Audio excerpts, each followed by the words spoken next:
See that right there? That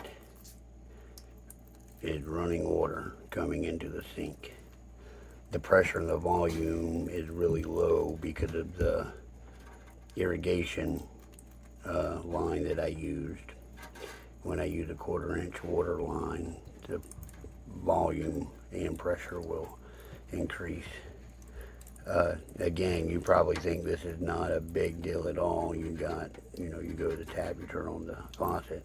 Well, this water right here is 100% fresh collected rainwater.